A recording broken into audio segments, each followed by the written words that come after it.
The man looked like he had lost everything, but before sunrise Claire Bennett would learn he owned the company that controlled her future. Rain hammered against the windshield of Claire's aging Toyota Corolla as she drove through downtown Chicago at nearly midnight. Neon signs blurred across the wet glass in streaks of blue and red, while the city pulsed around her like a machine that never cared who it crushed beneath its gears. Her heater barely worked. The smell of cold coffee lingered inside the car. And somewhere in the back seat, a grocery bag tipped over every time she turned a corner, the cans inside clanking softly like tiny reminders of bills she still couldn't pay. Claire tightened her fingers around the steering wheel. Her eyes burned from exhaustion. She had already driven 9 hours that day, and after this shift, she still had to stop by a 24-hour pharmacy before heading home to her little brother, Mason. The rent was 3 weeks overdue. The landlord had stopped pretending to be patient. One more missed payment, and they were out. The city outside glittered with wealth she could see but would never touch. High above the streets, penthouse windows glowed gold against the storm, warm and untouchable like another universe. Down below, people like Claire kept moving because stopping meant drowning. Her rideshare app suddenly chimed. One final pickup request. South Wabash Avenue. 7 minutes away. Claire almost declined it. Her shoulders ached. Her stomach was empty except for stale crackers and gas station coffee. But then she glanced at the photo tape beside the dashboard. Mason smiling with missing front teeth. 11 years old. Blonde hair sticking out beneath a Cubs cap 2 sizes too big. She exhaled slowly and accepted the ride. One more trip, she whispered to herself. The rain grew heavier as she turned down a darker stretch of road lined with old brick buildings and flickering streetlights. Then she saw him. A man standing beside a yellow taxi with the hood half open. He looked soaked to the bone. His dark coat clung to him from the rain, and one hand rested against the side of the cab as though exhaustion itself was keeping him upright. For a moment, Claire almost kept driving. Chicago had taught her not to stop for strangers after midnight. But then the man looked up. And there was something in his eyes that caught her off guard. Not fear. Not anger. Just emptiness. The kind that came after someone had spent too long carrying the weight of the world alone. Claire slowly pulled over. Water splashed beneath her tires. The man stepped closer to the passenger window but didn't open the door. Please, he said quietly, his voice rough from cold rain and exhaustion. Don't leave me here. Claire hesitated. Up close, he looked older than she first thought. Early 40s maybe. Clean-shaven. Strong jawline hidden beneath exhaustion. His clothes were worn, but not cheap. And despite the rain dripping from his hair onto the pavement, he carried himself differently from most people she picked up this late at night. Like a man used to being listened to. You okay? Claire asked carefully. The stranger glanced once at the dead taxi behind him. Then back at her. Not really, he admitted.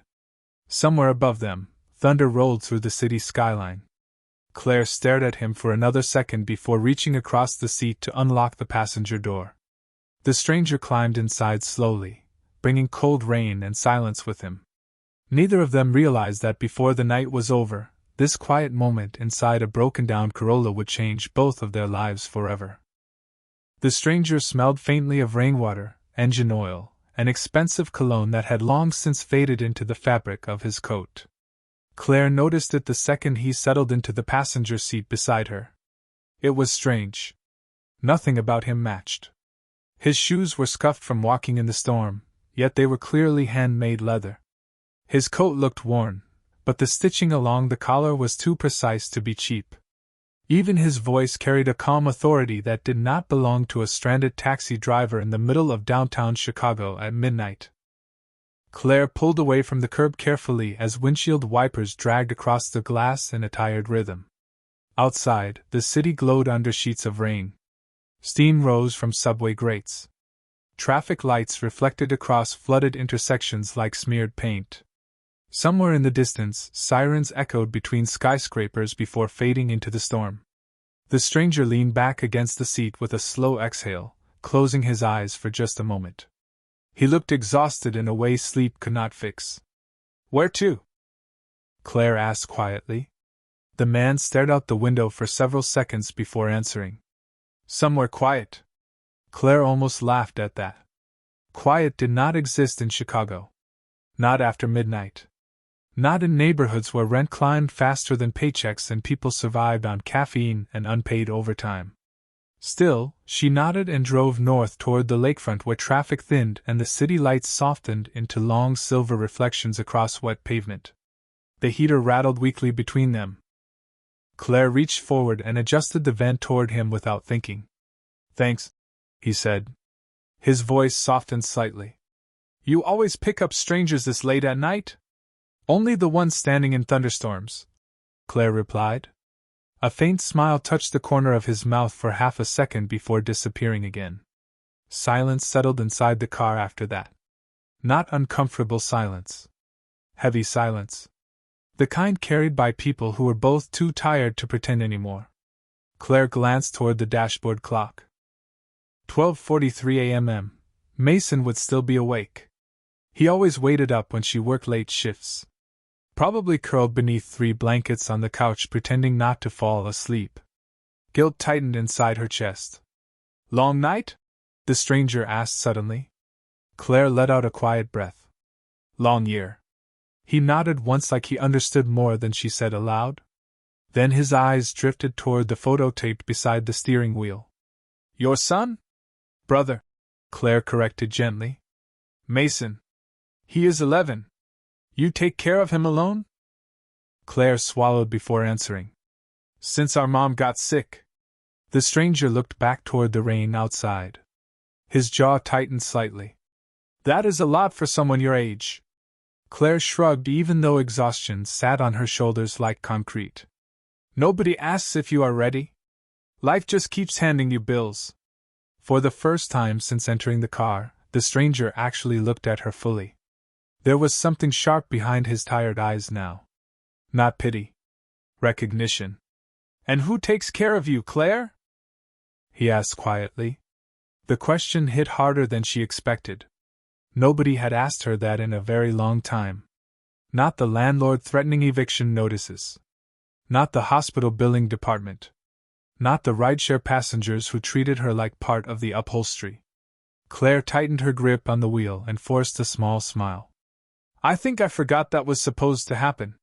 The stranger looked down for a moment as though her answer had reached someplace painful inside him. Then he stared back out at the sleeping city while rain continued sliding down the windows in silver lines. And for reasons Claire could not explain yet, the silence between them no longer felt like the silence of strangers. The city looked beautiful from a distance, but Claire Bennett knew beauty could lie. From Lakeshore Drive, the Chicago skyline shimmered against the rain like a wall of diamonds rising from black water.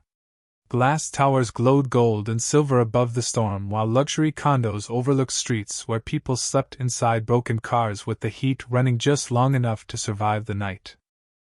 Claire drove silently through it all with both hands tight on the wheel.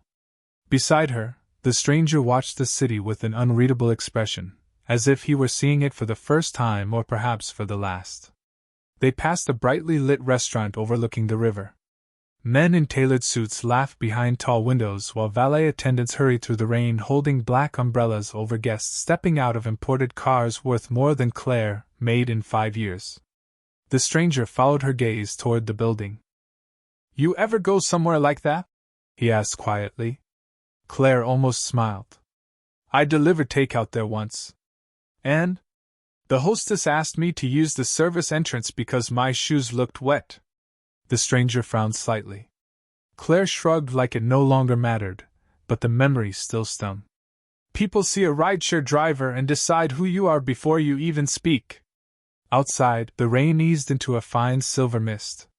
Claire turned down a quieter street lined with old apartment buildings and corner diners glowing beneath flickering neon signs. The stranger leaned forward slightly when they passed a small 24-hour restaurant with a buzzing red open sign in the window. "Can we stop there?" he asked. Claire glanced at the dashboard clock. Almost 1:30 in the morning. Her bank account had less than $30 left until Friday. Still, something about the exhaustion in his face made her pull into the parking lot anyway. The diner smelled like burnt coffee, bacon grease, and old vinyl booze that had survived 3 decades of late-night conversations. A waitress with tired eyes greeted them with a nod before refilling sugar dispensers near the counter. Claire slid into a booth across from the stranger, while Rain tapped softly against the windows beside them. Under the yellow lights, he looked less intimidating somehow. Just tired. Deeply tired. Claire opened the menu even though she already knew what she could afford. "Order whatever you want," she said automatically. The stranger looked at her carefully. "You do not have enough money for that." Claire blinked in surprise. "How do you know?" "Because people who are comfortable with money never check the prices first." For a moment, neither of them spoke. Then Claire gave a small laugh despite herself. "Okay. Fair point." She ordered 1 cheeseburger special with fries and quietly asked for an extra plate. When the food arrived, she split everything in half without hesitation. The stranger stared down at the plate in front of him as though nobody had done something kind for him in a very long time. "You barely know me," he said softly.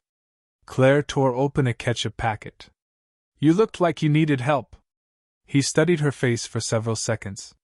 "Most people stop helping once life gets difficult for them." Claire looked down at her coffee cup. The black liquid reflected the diner lights in soft trembling circles. "Maybe that is why the world keeps getting colder." The stranger leaned back slowly, watching her now with growing curiosity instead of exhaustion. Then the waitress turned on the television hanging above the counter. Breaking business headlines flashed across the screen while stock numbers rolled beneath the image of a sleek silver skyscraper downtown. Claire barely paid attention. But beside her, the stranger's entire expression changed for half a second before he quickly looked away. It happened so fast most people would have missed it. Claire did not. The television above the diner counter showed the image for less than 5 seconds, but that was enough for Claire to notice the change in the stranger beside her. One moment he had been quietly eating fries from a chipped white plate. The next, his shoulders stiffened almost imperceptibly. Numbers rolled across the bottom of the screen in bright red and green while a polished news anchor spoke with practiced urgency. "Callaway Mobility shares continue falling amid rumors surrounding the unexplained disappearance of CEO Ethan Callaway earlier this week." Claire glanced toward the screen casually at first. The image behind the anchor showed a massive silver tower rising over downtown Chicago like a monument to money itself. The Callaway logo glowed across the side of the building in clean white letters. She had seen it her whole life. Everyone had. Callaway cars. Callaway rideshare systems. Callaway electric fleets.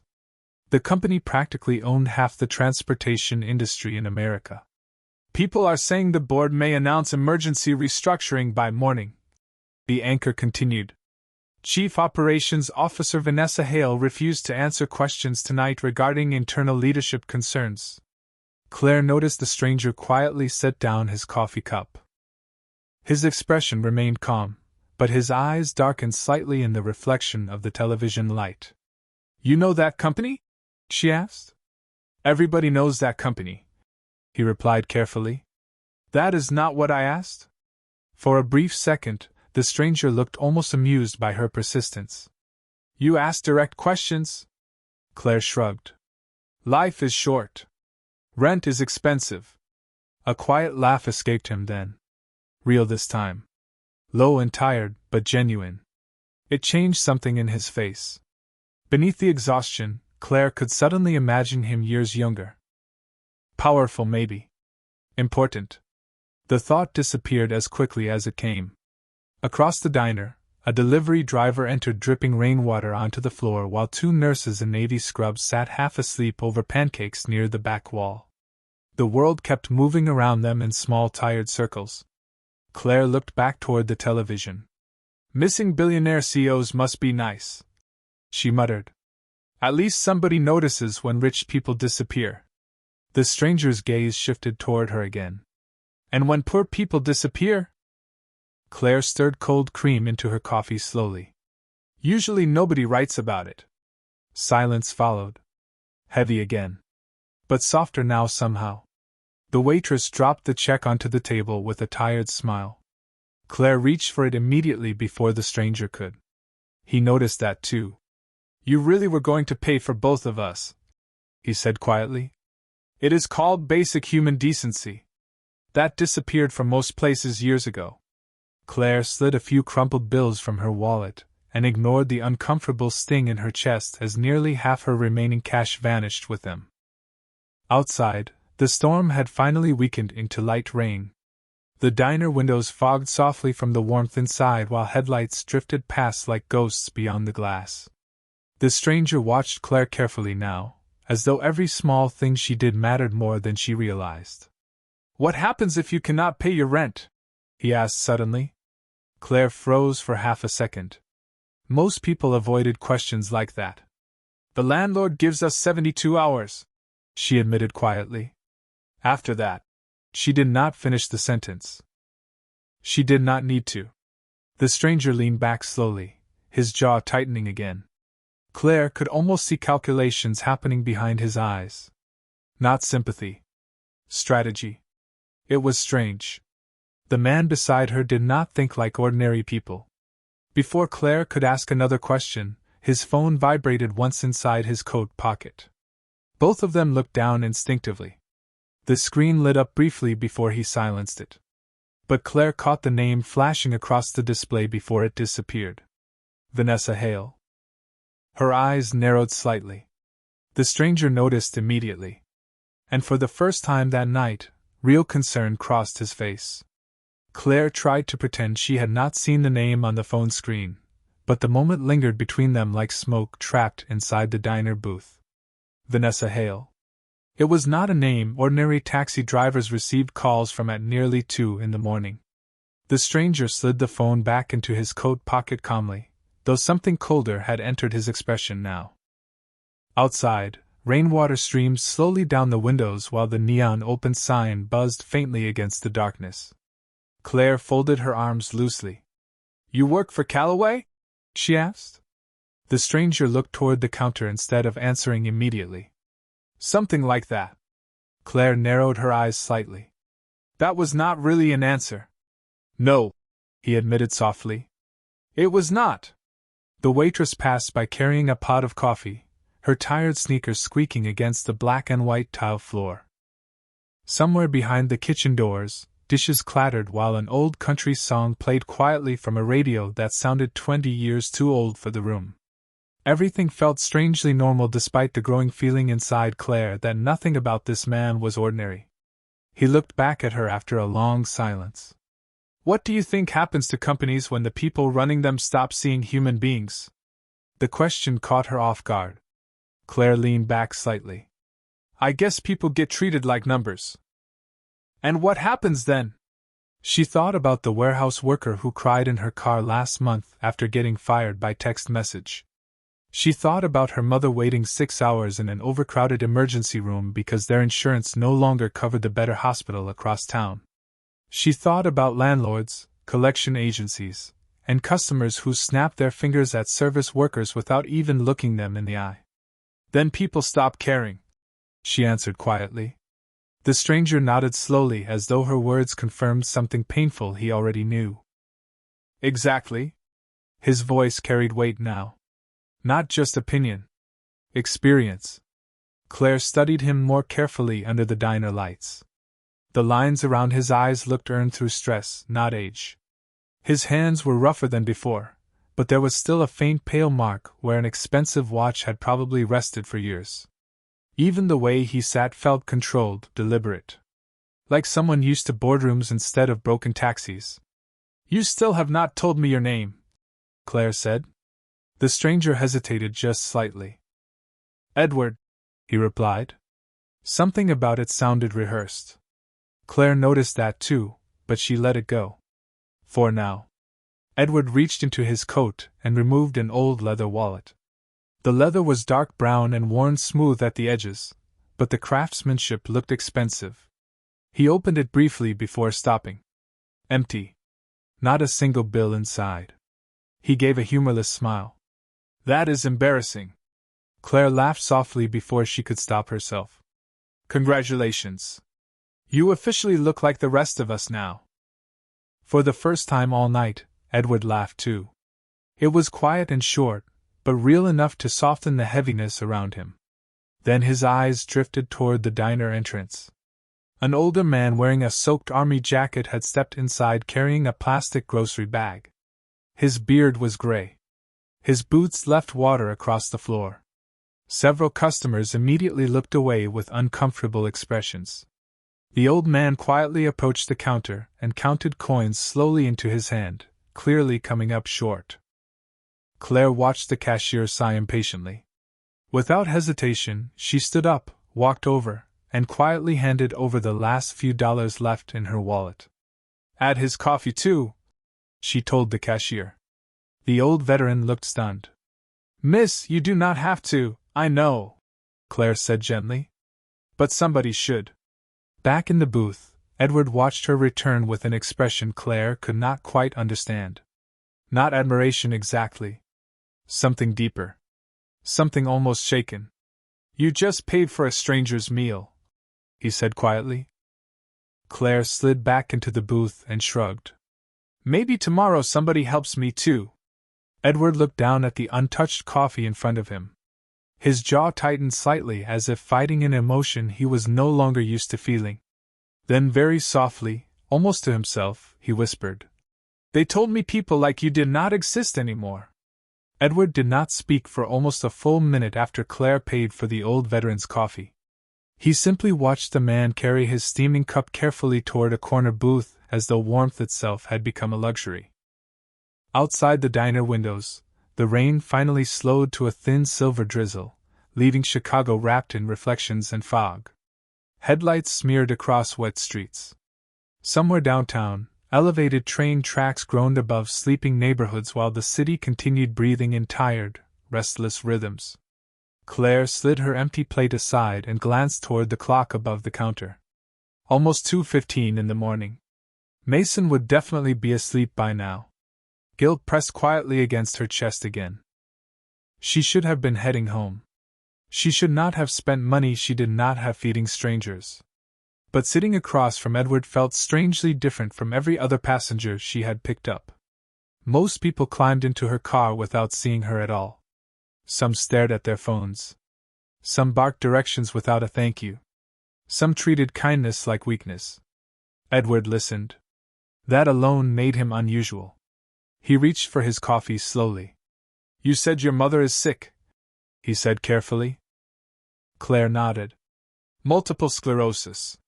Saying the words still hurt even after years of doctor visits and hospital bills. She used to work double shifts at a bakery. Now some days she cannot even walk across the apartment without help. Edward's expression darkened slightly. And insurance? Claire laughed softly, but there was no humor in it. Insurance covered enough to keep us poor.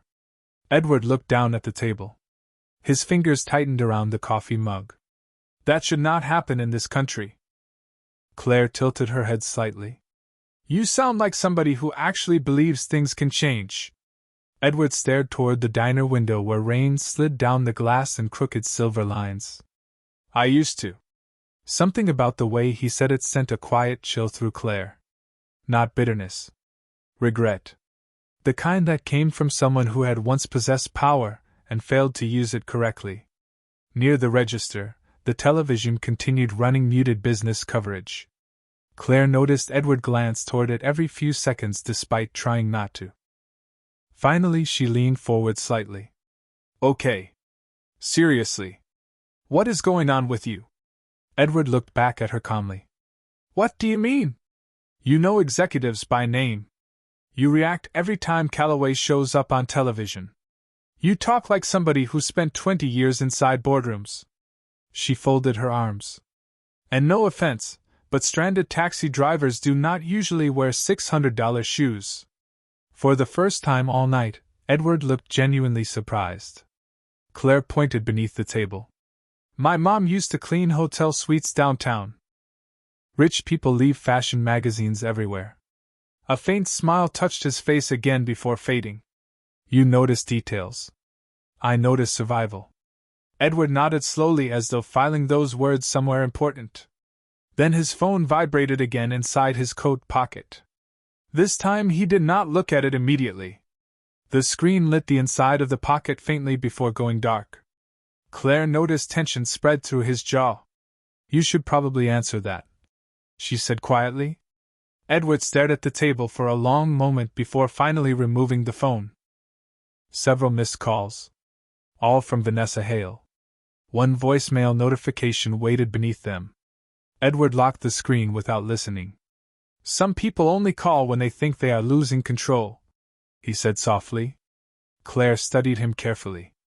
And are they? Edward looked directly into her eyes then.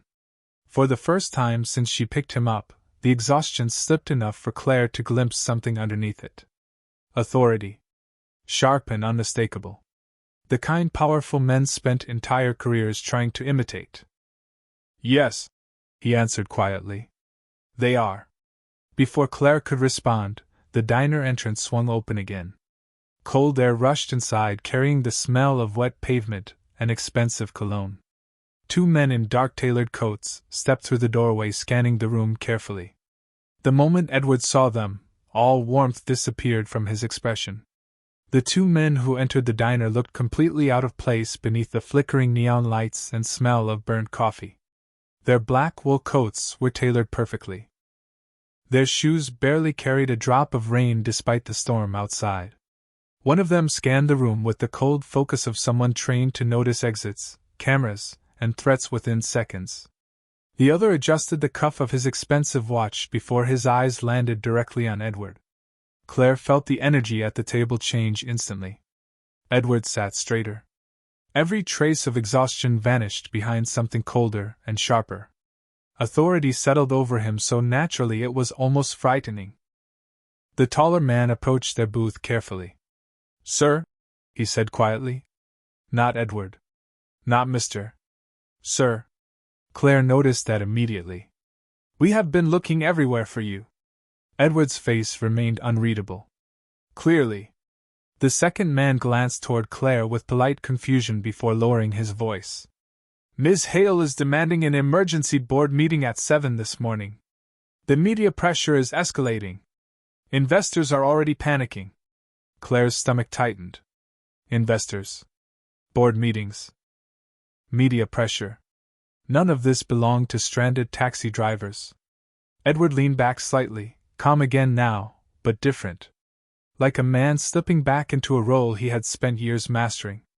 And what exactly is Vanessa telling the board while I am gone? The two men exchanged a quick glance. That alone answered the question. She claims you are mentally exhausted and stepping away permanently. The taller man admitted carefully. She is preparing interim leadership papers. For the first time since entering the diner, genuine anger flickered across Edward's face. It disappeared almost instantly, but Claire saw it. So did the men standing beside the booth. Of course she is, Edward said quietly. Claire looked between all three of them. Her heartbeat quickened beneath the dull hum of diner lights and distant thunder outside. Okay, she interrupted slowly. Can somebody explain what is happening? Silence followed. The taller man finally looked toward her fully for the first time. Miss, do you know who this is? Claire folded her arms. Apparently not. Edward's eyes stayed fixed on the coffee cup in front of him. Then, with the weariness of someone surrendering to the inevitable, he finally spoke. My name is Ethan Calloway. The words seemed to drain the sound from the room. Claire stared at him without blinking. The television behind the counter suddenly showed his photograph again beside the glowing Calloway logo. Same eyes. Same jawline. Same face. Only cleaner. Sharper. More powerful. Her breath caught quietly in her chest. No, she whispered automatically. Ethan reached into his coat pocket and placed a slim silver business card on the table between them. Calloway Mobility. Ethan Calloway. Chief Executive Officer. Claire looked at the card, then back at the man sitting across from her in the diner booth where she had just shared fries and coffee with him 2 minutes earlier. You are the missing billionaire? She asked faintly. Ethan gave a tired nod. Technically, yes. Claire leaned back against the booth in complete disbelief. Her mind replayed every moment from the night differently now. The expensive shoes. The phone calls. The way he spoke. The authority hidden beneath exhaustion. She suddenly felt embarrassed remembering how casually she had spoken to him. But Ethan noticed the shift in her expression immediately. Do not, he said firmly. Claire looked up. Ethan's voice softened slightly. Please do not start treating me differently now. The sincerity in his words stunned her more than the confession itself. One of the men beside the booth stepped forward carefully. Sir, the car is waiting outside. Ethan remained seated for another second, looking directly at Claire while rain shimmered against the diner windows behind him. You helped me tonight when you thought I had nothing, he said quietly. Most people only move toward power. You move toward kindness. Claire did not know what to say. Ethan stood slowly from the booth. The entire diner seemed to notice him now without understanding why. Conversations faded. The waitress stared in confusion. Even the old veteran near the corner lifted his eyes from his coffee. Ethan reached into his coat and placed several folded bills beneath the check before turning toward the door. Then he paused beside Claire one final time. By tomorrow morning, he said quietly, your life is going to change. Claire sat frozen in the diner booth long after Ethan Calloway disappeared into the rain. The glass door swung shut behind him with a soft metallic thud, and suddenly the entire room felt strangely smaller, quieter, as though something enormous had just passed through it unnoticed. Outside, a black luxury SUV waited beneath the streetlight, its polished surface glowing silver beneath the drizzle. One of the suited men opened the rear passenger door immediately as Ethan approached. Even from inside the diner, Claire could see the difference now. The way people moved around him. The instinctive respect. The invisible gravity of power. Ethan paused before getting inside the vehicle and looked back through the rain-covered window directly at her. Then the SUV pulled away into the sleeping city and vanished beneath the glow of traffic lights. Claire stared at the silver business card still lying on the table. Her fingers trembled slightly as she picked it up again. Ethan Calloway, Chief Executive Officer. The name looked unreal, printed in clean black letters against brushed metal. The waitress suddenly rushed over to the booth, eyes wide. Wait, she whispered. Was that actually him? Claire looked up slowly. Apparently. The waitress grabbed the card gently, stared at it, then looked toward the empty street outside. Oh my God! Near the counter, the old veteran smiled faintly into his coffee cup like a man who had already seen enough of life to know impossible things happen when people least expected them. Claire barely remembered leaving the diner after that. The cold night air hit her face as she walked back toward her Corolla, but her thoughts felt louder than the rain now. She replayed every conversation from the night over and over. The questions Ethan asked. The way he listened. The sadness in his voice when he talked about people becoming numbers. None of it sounded accidental anymore. By the time Claire finally reached her apartment building, dawn had begun creeping softly across the Chicago skyline in pale shades of gray and blue. Her neighborhood looked tired beneath the early morning light. Cracked sidewalks. Flickering security lamps. Old brick buildings carrying decades of forgotten lives behind thin apartment walls. Claire climbed the stairs quietly and unlocked the apartment door as carefully as possible.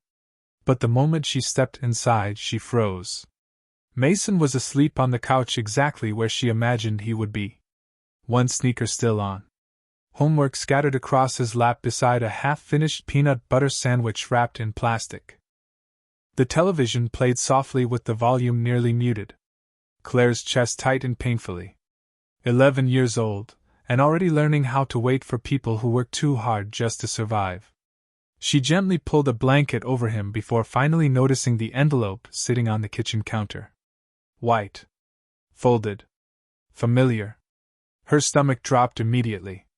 Another eviction warning. Final notice. 72 hours. Claire closed her eyes slowly.